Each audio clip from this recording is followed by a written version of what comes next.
Well, good morning. Today is Wednesday, September 6th. It's another hot one. It is 10:30 in the morning and it is already 87 degrees.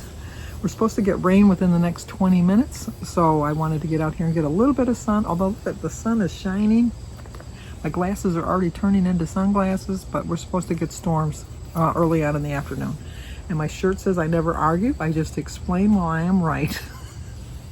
Perfect shirt for me. But anyway, we have a ton of birthdays today. Today is Angie Walsh's birthday. So Angie, happy birthday to you. Happy birthday to you.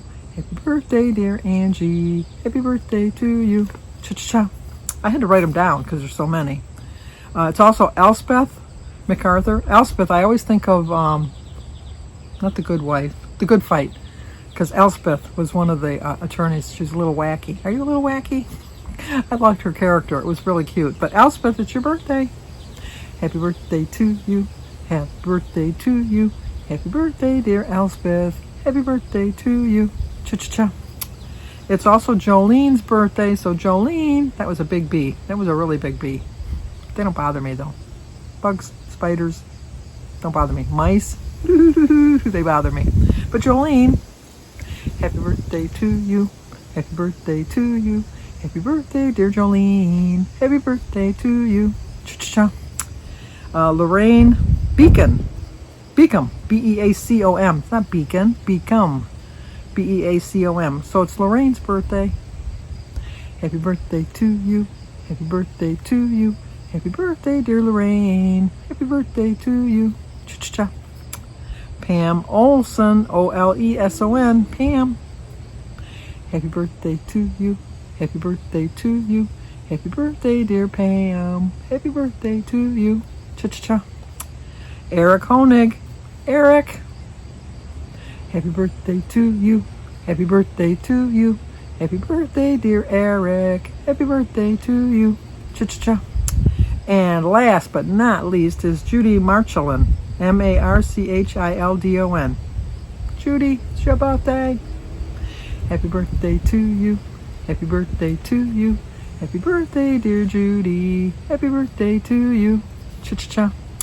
Well, I hope all 1, 2, 3, 4, 5, 6, 7 of you have great birthdays today. We also have some anniversaries because today is Beth and Dan Shear, S-H-E-R, sure? Maybe it's sure. Beth and Dan, 35 years today. Happy anniversary, happy anniversary, happy anniversary, happy anniversary. Happy, happy, happy, happy, happy anniversary. Happy, happy, happy, happy, happy anniversary. Well, I hope you have a great, great anniversary. But it's also Lainey and Sully's anniversary. I think Sully's real name is Michael, but she always calls him Sully. It must be a thing for Massachusetts because my Uncle Ed, they always called him Sully too. And his last name was Sullivan. I wonder if they're related. So, Lainey, does Sully have a relative named Ed? He would have been, he's deceased now. He lived in South Weymouth. He was married to Catherine, but we called her Cassie. And he would be right now, I think he'd be, we'll see the wind's picking up. Probably close to 90 if he was alive. I'm kind of curious. But nonetheless, you still get a song, Lainey. Happy anniversary, happy anniversary, happy anniversary, happy anniversary. Happy, happy, happy, happy, happy anniversary. Happy, happy, happy, happy, happy anniversary. I hope you have a great, great anniversary. And I hope Beth and Dan do also. All 4 of you have a great, great anniversary. Jim was so funny because we had to get I told you we had to get a new lawnmower. And I said, just put it to the curb and somebody will pick it up and they'll be able to fix it and they'll be able to sell it. No, not my man. No, if he can't have it, nobody can have it. So he emptied the gas out. What else did he do? He cut the line for the thing. He did something else. I said, Jim, that's he says if they're gonna put some money into this, they're not just gonna get a perfectly good lawnmower. It's not a perfectly good lawnmower. We've dragged it to the curb because it doesn't work. We went and bought another one for $500, so it's not a perfectly good lawnmower. That's just that man of mine.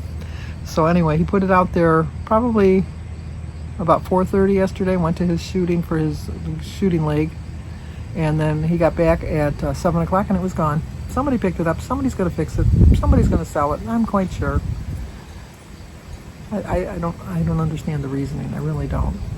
I want to finish my book today because I want to bring it back to the library. One of the parts that I had ordered from Amazon for my nephew it's a surge protector on my circuit breaker box, was defective, we thought. So I sent for another one, and this part does the exact same thing the other part does, so I'm kind of curious what the deal is. But anyway, I got to bring the other one back so they don't charge me for both of them because they've already replaced the other one. And then I want to get a pair of shoes for the wedding at the end of the month. I have a $25 gift card from Kohl's because I have a Kohl's card for my birthday. I also got a gift card that I got for my birthday. And then when you bring things back at the Amazon, because the Amazon store is inside Kohl's, they give you a 25% off coupon. So I thought, with the perfect time to go buy a pair of shoes. Jim's just wandering around in there. I wonder why. I thought maybe he was going to come out and join us. No, he's going to stay in there. He's going to work today. They've already called him for the week to ask him if he could work this week. Jim takes Fridays off because that's his weekend. He's retired, but that's his weekend. And then tomorrow's my birthday. He's not going to work on my birthday. Jeez, oh Pete. Alyssa told me she thought she'd have to work, but then she found out that she didn't, so that was good. So Alyssa will be able to be here. And then just staying on plan again today. Probably just going to have a salad for dinner since Jim's not going to be home. If I get really energetic, I might take a piece of chicken out of the freezer and have a chicken and a baked potato, but I haven't really decided on that yet. I haven't had a salad in a while. I kind of want a salad. And for breakfast, I'm tossing between having a vegetable and fruit tray or having, Jim's going somewhere. He's got his hat on. You going somewhere? Oh, you just got your hat on? Oh, and his sunglasses. You're going to cut the lawn. Yeah, I'm going to maybe power wash that filter because you're going to be putting your clothes in. Yeah, that's true. They were closing the pool this weekend. Oh, okay. I reminded Jim that I was going to close the pool this weekend, but then I remembered it's not I'm going to close the pool. We're going to close the pool, which technically is Jim's going to close the pool. Although I do help put the cover on. You do. That's about all I do. Well, I put the chemicals in too, so which is nothing. But tomorrow will be the last big swim of the season. I did talk to Sue last night, and I'm just going to leave it for her to share her medical news, but she's feeling better. She's still in the hospital, though. I'm sure she'll put a video up. When I talk to her today, I'll find out, and if she says I can share anything, I'll share it with you later on. And then, what else was I going to say? I got to boil some of my eggs for the week. I didn't boil any eggs this week. I boil like a dozen eggs, and then Jim and I just eat hard-boiled eggs during the week, like whether it's an egg salad sandwich or just something like that. And then finish my book. I'm almost done with it. When I read a book, I like to savor the last couple pages because I don't want it to end. And then I know this is going to end because this is the last book until November, till the other books come out. And so I have to, I don't want to savor it too long because I do want to get to Kohl's today. But we'll see. I'm almost done, like I said. I am a pretty quick reader. And I still got to read the other book. And then I have a whole bag of books that I want to donate. Because I think that they have, usually in September, they have a book sale at the library. So they'll have some other books that they can sell. That's it. But I'm feeling so much better since I've decided not to worry about the scale so much. I do find that I'm making smarter choices. And I think that, I know, it's that time of year, sorry. I think that I'm finally realizing that my thought process, what I'm thinking is like deciding how I'm going to do for the week. And what I think is really what happens. And so I think that telling myself that I don't have to worry about the scale to a degree. I still got to not really necessarily worry about the scale, but make smarter choices that I'll be happy when I get on the scale. Nancy Chiampi lost 3 pounds for the month. She texted me this morning. Congratulations, Nancy. That's really good. I'm hoping to have good results as far as feeling better about my choices at the end of the month. And, hopefully, honestly, I want to have a loss on the scale, but not dwell on it, because I always find that if you think things through too hard, then it just makes it that much more difficult. So it's just easier to kind of go with the flow. And then when I was doing really well, I wasn't thinking about what I was eating. I was just eating, and just knowing that this was a smarter choice than that other choice. And so I want to get back to that mind frame. I want to start thinking like that again. And I think that is my plan for this month, my birthday month, is going to really help me along in that way. So. But then I watched Edie last night. Oh, Edie, I know exactly what you're talking about. When I was so involved in our church when we went to St. Brendan's when we lived in Detroit, I did so much stuff. And then when they started eliminating stuff, the people that just like to enjoy the event were the ones complaining the most, not the ones that were working the event. Because the people that were working the events all the time, they were the ones that were just kind of in a small little way kind of glad to see it end. Sorry to see it end. Edie's churches are merging, which is what our churches were doing back in the day. And it just, as anything, I think it's political. And so it's just like she does so much work for the church, and you just too kind of get burned out, and you just kind of, you're appreciated, but you don't think you're appreciated. I don't know if that makes sense. But, I agree with her that I've kind of swayed from going to the church only because of the pastor that we have. I don't like the changes that he's made to the church and the services. And because of all the closings of churches, there's not a variety of churches around here for me to go to. And especially out here, they really closed a lot of churches. There's one church that's near that I could go to. It's about 20-25 minutes away, but it's like from the 1950s.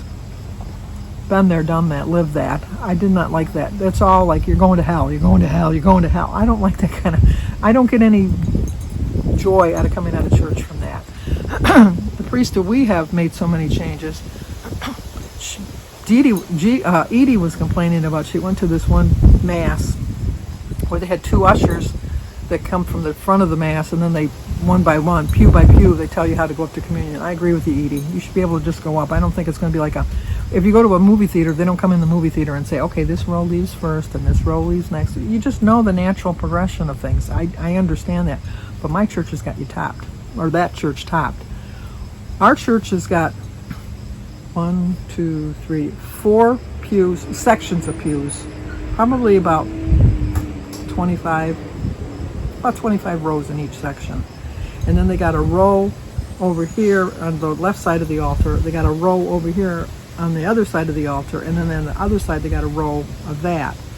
So there's 1, 2, 3, 4, 5, 6, 7, like 7 sections. And what we do at this church, my church, is there's one lady that's usherette or whatever. No, there's not even an usherette. He got rid of the ushers. We don't have ushers. We don't have any ushers at all. There's a basket at the back of the church with a guard standing by it. Not standing by it, but sitting nearby to keep an eye on it. I don't like that. But we have this one lady that goes to the very, very back part of the church, to the left of the altar, and starts in the very last row, and one row. And when she's done with that section, comes over to the other side and does row. And then this section, I know you're supposed to be in there meditating in that, but it's just like, you're basically going up there like 1 and 2 and 3 at a time, and it just makes no sense to me. It's just like, let us go up, but just going 1 row at a time out of a church that probably has 150 rows, it makes no sense. Another thing he changed was there's no organ music, there's no piano music, because we had a piano that was donated to the church. He sold it. and I don't know what he used the money for, but it was not his to sell. It was not the church's. Well, it was the church's technically because it was donated, but he sold that. He got rid of the baptismal font. It was a beautiful baptismal font in front of a picture of, not a picture, a statue of Mary, and gone. Got rid of all of the candles that you light for devotion. Now, I realize that could be a fire hazard, so let me clarify that. You didn't light a candle. You put your donation in and you pushed a button and a little light came on and then the candle lit. So, not a safety issue. Got rid of that. Got rid of all the lay people. No lay people involved at all. It's just him and the deacon. They're the only ones that give out communion. They're the only ones that do the readings. There's no singing as far as hymns, as far like the congregation. You can join in if you can reach the high pitch. She's got a beautiful voice, but it's so high. You can't even keep up with it. So it's not even a beautiful mass anymore. It's just, and to the point. And then he doesn't want you to, he'll let you receive it in your hand, but he wants to do it on your tongue, which I don't like, because what if he touches, what if you touch somebody's tongue as he's giving out communion and then he goes to the next person? And it's just, but, so I have stopped going to mass, which I do really miss. I really do. But I would go in there and be so aggravated and so mad. So during COVID, he had started these little changes before COVID. And then when COVID came, that July was when his, I call it reign of terror. I know it's terrible to say, but his reign, or whatever, his contract, or whatever you want to call it, his time of service for our parish was supposed to end, and he was supposed to move on to another parish. There's such a shortage of priests that they can't, so he's still there. So I think they kind of just like boosted his morale a little bit or something. So he's making all of these changes, and the church is just dwindling so much. It's sad. My brother-in-law, Gary, still goes there. He's a catechism teacher. But even when he goes to mass, he said there's hardly anybody there. He says, and the only ones that are really there are the really old-timers. There's not a young group of, he says, not that there aren't a few, but there are some young people that go there. But he said, not like it used to be. You don't see a lot of families. They go to the catechism because it's convenient. But even that, he said, his classes this year are even smaller than they were last year, and then they're smaller from the year before. I mean, so it's just slowly dwindling down. But I think it's all political. I really do. It's just, he's got his little foot in the door and he's going to stay there. And I just, I really just miss the physical aspect of going to mass. But, so Edie, at least you have a church that you like. Even though, and then, like, I'd like a later mass. I like a 10:30 mass. I always went to mass at 11, but I completely understand people that like to get up and go in the morning and go to the early masses. We do have two masses, one at 9 and one at 11, so you do have your choice. And then I think on Saturday it's at 4:30. But